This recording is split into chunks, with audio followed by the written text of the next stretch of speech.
ஆண்டவராகிய இயேசு கிறிஸ்துவனுடைய புண்ணிய நாமத்தினாலே உங்களை நான் வாழ்த்தி வரவேற்கின்றேன். எரேமியாவின் புஸ்தகம் 29ஆம் அதிகாரம் 11 பார்த்தால், நீங்கள் எதிர்பார்த்திருக்கும் முடிவை உங்களுக்கு கொடுக்கும்படிக்கு நான் உங்கள் பேரில் நினைத்திருக்கிற நினைவுகளை அறிவேன் என்று கர்த்தர் சொல்கிறார். வேதாமத்தை நீங்கள் வாசிப்பீர்கள் என்றால், ஆண்டவர் நாம் எதிர்பார்த்திருக்கும் முடிவையும் தருகிறார், எதிர்பார்க்காத முடிவுகளையும் தருகிறார். அருமையானவர்களே, நம்முடைய ஆண்டவராகிய கர்த்தர் இந்த நாளில் நீங்கள் எதிர்பார்க்காத இடத்திலே உங்களுக்கு கதவுகளை திறக்கிறார், வழிகளை திறக்கிறார், வாய்ப்புகளை தருகிறார். இதைத்தான் இன்றைக்கு நான் உங்களுக்கு சொல்ல போகிறேன். எரேமியாவின் புஸ்தகத்தை நீங்கள் 29:11 எடுத்து வைத்துக் கொள்ளுங்கள். அதே சமயத்தில் ஏசாயாவின் புஸ்தகத்தை நீங்கள் எடுத்து வாசிக்கலாம். அதிலே 43ஆம் அதிகாரத்திலே நீங்கள் 19வது வாக்கியத்தை வாசிப்பீர்கள் என்றால், அங்கு வேத வசனம் மிக தெளிவாய் சொல்கிறது. ஏசாயா 43ஆம் அதிகாரத்திலே 19வது வாக்கியத்தை உங்களுக்காக வாசிக்கிறேன். இதோ நான் புதிய காரியத்தை செய்கிறேன், இப்பொழுதே அது தோன்றும், நீங்கள் அதை அறியீர்களா? நான் வனாந்தரத்திலே வழியும் அவாந்தர வெளியிலே ஆறுகளை உண்டாக்குவேன். வனாந்திரத்திலே வழியும் அவாந்தரத்திலே ஆறுகளை உண்டாக்குகிறது நாம் எதிர்பாராத ஒரு காரியங்களாகும். ஆண்டவராகிய கர்த்தர் நம் வாழ்க்கையிலே எதிர்பாராத கதவுகளை திறக்கப் போகிறார், வழிகளை திறக்கப் போகிறார், வாய்ப்புகளை திறக்கப் போகிறார். நம்முடைய வாழ்க்கையிலே ஓய்வு கொடுத்து விட்டார்கள் அல்லது ரிட்டைர்மெண்ட் கொடுத்து விட்டார்கள் என்று சோர்ந்து இருக்கிறீர்களா? ஆண்டவர் உங்கள் வாழ்க்கையிலே எதிர்பார்க்காத அந்த முறையிலே உங்களுக்கு கதவுகளையும் வாய்ப்புகளையும் வழிகளையும் திறந்து தருவார். அருமையானவர்களே, 2 கொரிந்தியர் புஸ்தகம் 2ஆம் அதிகாரம் 12 அப்போஸ்தலனாகிய பவுல் தன்னுடைய வாழ்க்கையிலே நற்செய்தியை அறிவிப்பதற்கு ஆண்டவர் கதவுகளை திறந்ததை அவர் சொல்கிறார். அருமையான என் சகோதர சகோதரிகளே, யாத்ராம் புஸ்தகம் 14ஆம் அதிகாரம் 21 நீங்கள் கவனமாய் வாசித்து பாருங்கள். இஸ்ரவேல் ஜனங்கள் மோசேயின் தலைமையின் கீழாக அவர்கள் எகிப்திலிருந்து புறப்பட்டு கானானை நோக்கி நடந்து வருகிறார்கள். பின்னாலே பார்வோன் தன் ரதத்தோடு தன்னுடைய வீரர்களோடு அவன் கடந்து வருகிறான். ஆகவே முன்னாலே பார்க்கிறார்கள் அங்கே சிவந்த சமுத்திரம், பின்னாலே பார்க்கிறார்கள் அங்கே பார்வோனின் ரதங்கள். ஒன்று இவர்கள் கடலில் விழுந்து மாய வேண்டும், அல்லாவிட்டால் பார்வோனுக்கு அடிமையாயிருக்க வேண்டும், அல்லது பார்வோனோடு யுத்தம் செய்ய வேண்டும். இத்தனை ஆண்டுகள் அவர்கள் எகிப்திலே கட்டடங்கள் கட்டி கொண்டிருந்தார்களே தவிர யுத்தம் செய்ய மறந்து போனார்கள். இந்த சூழ்நிலையிலே இஸ்ரவேல் ஜனங்கள் மோசே நோக்கி கூப்பிட்டார்கள். மோசே ஆண்டவரை நோக்கி கூப்பிட்டான். ஆண்டவர் உன் கையை நீட்டு என்று சொன்னார். இதுவரையிலும் சிவந்த சமுத்திரம் அவர்களுக்கு திகைப்பாக அல்லது அது பயங்கரமாக காணப்பட்டது. மோசே தன் கையை நீட்டிய போது, தன் கோலை நீட்டிய போது அந்த சிவந்த சமுத்திரம் 2ஆக பிளந்தது. அந்த வழியாக இஸ்ரவேல் ஜனங்கள் கடந்து போனார்கள். அதே அந்த சிவந்த சமுத்திரம் எகிப்தியரை கொன்று போட்டதை யாத்ராமத்திலே வாசிக்க முடிகிறது. அருமையான என் சகோதர சகோதரிகளே, நம்முடைய ஆண்டவராகிய கர்த்தர் எதிர்பாராத இடத்திலே கதவுகளை திறக்கப் போகிறார், வழிகளை திறக்கப் போகிறார், வாய்ப்புகளை உருவாக்கப் போகிறார். என்னுடைய வாழ்க்கையின் நான் என்னுடைய ஊழிய பாதையிலே இதை நான் அனுபவித்திருக்கிறேன்.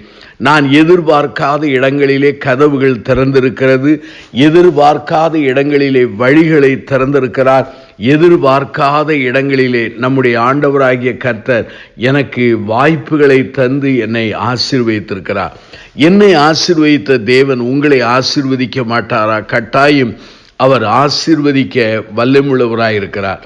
அருமையான என் சகோதர சகோதரிகளே, அப்போஸ்தலர் நடபடிகளின் புஸ்தகத்தை நீங்கள் எடுத்து வைத்துக் கொள்ளுங்கள். அங்கே 16ஆம் அதிகாரத்திலே பவுலும் அவனுடைய உடன் ஊழியரும் அங்கே ஆசியாவில் போய் ஊழிய செய்ய திட்டமிடுகிறார்கள். முதல் நூற்றாண்டிலே சிறந்த ஊழியர்கள் இவர்கள். ஆனால் ஆண்டவர் அவர்களை ஆசியாவிலே ஊழியம் செய்யாதபடி தடுக்கிறார். அதே சமயத்திலே போக ஒட்டாதிருந்தார்.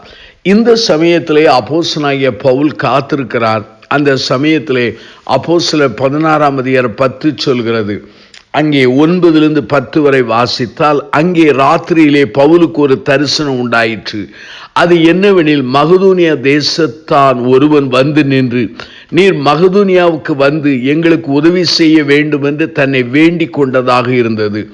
அந்த தரிசனத்தை அவன் கண்டபோது, அவர்களுக்கு சுவிசேஷத்தை அறிவிக்கும்படி கர்த்தர் எங்களை அழைத்தார் என்று நாங்கள் நிச்சயித்து கொண்டு உடனே மகதோனியாவுக்கு புறப்பட்டு போக பிரயத்தனம் பண்ணி என்று சொல்லப்படுகிறது.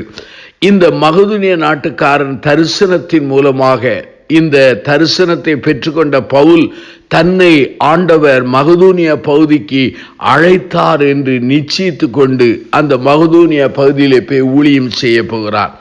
ஆசியாவிலே ஊழியம் செய்த அந்த அப்போஸ்தலனை ஆண்டவர் ஐரோப்பா பகுதிக்கு வழிநடத்துகிறார். ஆண்டவர் வழி நடத்தினால் அந்த இடத்திலே வாசல்கள் கட்டாயம் திறக்கும், அங்கே ஆத்துமாக்கள் கிடைக்கும். பாருங்கள், லீதியாள் முதலாவது ஆண்டவரை ஏற்றுக்கொள்கிறாள். குறி சொல்கிற பெண் அங்கே விடுவிக்கப்படுகிறார். சிறைச்சாலையினுடைய அதிகாரியும் அங்கிருந்த மக்களும் ஆண்டவரை ஏற்றுக்கொள்கிறார்கள். ஆண்டவர் உங்களுக்காக எல்லாவற்றையும் ஆயத்தப்படுத்தி விட்டுதான் உங்களுக்கு கதவுகளை திறப்பார், வழிகளை திறப்பார், வாய்ப்புகளை அவர் உருவாக்குவார். அருமையான என் சகோதர சகோதரிகளை, இதை நீங்கள் புரிந்து கொள்ள அழைக்கப்படுகிறீர்கள்.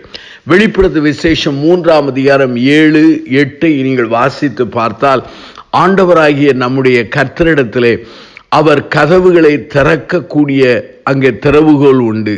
அதே சமயத்திலே கதவுகளை பூட்டக்கூடிய திறவுகோலும் உண்டு. அவர் கதவை திறந்தால் யாராலும் அதை பூட்ட முடியாது, அவர் பூட்டினால் யாராலும் திறக்க முடியாது. அவர் திறவுகோல்களை உடையகிறவராக இருக்கிறார். என் அருமையான சகோதர சகோதரிகளே, மனிதர்களை நீ நம்புகிறாய், உலகத்தை நம்புகிறாய், ஏன் உங்களை கூட நீங்கள் நம்பிக்கொண்டிருக்கிறீர்கள். உங்களையும் என்னையும் படைத்த சர்வ வல்லமுள்ள ஆண்டவராகிய கர்த்தர், அவர் நமக்காக தன் ஜீவனை கொடுத்து மரித்து 3ஆம் நாளில் உயிரோடு எழுந்து இன்றைக்கு பரிசுத்த ஆவியினுடைய வல்லமையை நமக்கு தந்தருளி நம்மை வழி நடத்துகிற அந்த கர்த்தராகிய இயேசுவானவர் கரங்களிலே எல்லாவற்றையும் இயக்குகிற, எல்லாவற்றையும் திறக்கிற, எல்லாவற்றையும் பூட்டுகிற அந்த திறவுகோல் இருக்கிறது. ஆகவே அவர் நமக்கு அதை தரக்கூடியவராக செயல்படுகிறவராக இருக்கிறார். ஆகவே அவர் நமக்கு திறந்த வாசலை தருவார், ஆனால் யாராலும் அதை பூட்ட முடியாது. அவர் நம்முடைய வாழ்க்கையிலே நமக்கு கதவுகளை அடைப்பார், ஆனால் யாராலும் அவர் திறக்க முடியாது. நம்முடைய வாழ்க்கையிலே 4 பக்கமும் கதவுகள் அடைக்கப்பட்டு சிறையிருப்பை போல நீங்கள் உட்கார்ந்திருக்கிறீர்களா? நீங்கள் பயப்படாதீர்கள். ஆண்டவராகிய கர்த்தர் ஏற்ற வேளையிலே உங்களுக்கு கதவுகளை திறந்து அவர் வல்லமையான வழிகளை உண்டாக்குவார். ஆகவே இந்த அருமையான நாளிலே நாம் கற்றுக்கொள்ளுகிற ஒரு செய்தி என்ன? ஜெபித்து கொண்டிருக்கிறீர்கள், திட்டமிட்டு கொண்டிருக்கிறீர்கள், பிரயாசப்பட்டு கொண்டிருக்கிறீர்கள். ஆனால் உங்கள் வாழ்க்கையில் எதிர்பார்த்திருக்கிற அந்த ஜெபத்துக்குரிய பதில்களையும் அவர் தருவார். எதிர்பார்க்காத இடங்களிலே கதவுகளை திறப்பார், வழிகளை திறப்பார். ஏன்?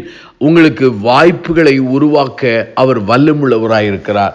இந்த சர்வ வல்லமுள்ள தேவாதி தேவனிடத்திலே உங்களை அர்ப்பணியுங்கள். அவருடைய குமாரனாகிய இயேசுவிடத்திலே அர்ப்பணியுங்கள். ஆவியானுடைய ஒத்தாசைக்காக கெஞ்சுங்கள். மனித கரங்களிலே விழுவதை காட்டிலும் ஆண்டவர் கரங்களிலே விழுந்து அவர் சமூகத்திலே ஜெபித்து பாருங்கள். அவரையே உற்று பாருங்கள், அவரை ஆராதித்து பாருங்கள், அவரை நம்பி பாருங்கள், அவரை நீங்கள் பின்பற்றி வாழ்ந்து பாருங்கள், அவரோடு நடந்து ஜீவித்து பாருங்கள். அவருடைய அடியார்களாக அவருடைய கட்டுப்பாட்டிலே ஏங்கி வாழ்ந்து பாருங்கள். ஆண்டவர் உங்கள் வாழ்க்கையிலே திறந்த கதவுகளை தருவார். அதே சமயத்தில் அது புதிய வழிகளை உருவாக்குவார், புதிய வாய்ப்புகளை உருவாக்குவார். நாம் கண்களை மூடி நாம் ஜெபிப்போமா? அன்பின் ஆண்டவரே, இந்த அருமையான நாளுக்காக நாங்கள் நன்றி சொல்கிறோம். இந்த நாளிலே நீர் எங்களுக்கு கற்றுக் கொடுத்த இந்த செய்திக்காக ஜெபிக்கிறோம். நாங்கள் எதிர்பார்த்திருக்கிற அந்த நன்மையும் முடிவையும் தருவீர். எதிர்பார்க்காத ஆண்டவரே நன்மைகளையும் எங்களுக்கு தருவேன் என்பதை வாக்குறுத்தீர். நாங்கள் எதிர்பாராத கதவுகளை எங்களுக்கு திறந்து தாரும். எதிர்பாராத இடங்களிலே வழிகளை திறந்து தாரும். எதிர்பாராத அந்த இடத்திலே வாய்ப்புகளை உருவாக்கி தாரும். எங்கள் எதிர்காலம் உம்முடைய கையில் இருக்கிறது. உம்முடைய கரங்களில் எங்களை அர்ப்பணிக்கிறோம். ஆண்டவரே, நீர் எங்களை ஆசீர்வதியும். இந்த செய்தியை கேட்ட ஒவ்வொரு மக்களையும் ஆசீர்வதித்து தாரும். பெரிய காரியங்களை செய்யும். இயேசுவின் நல்ல நாமத்தில் தாழ்த்தி ஜெபம் செய்கிறோம் ஜீவனுள்ள பிதாவே.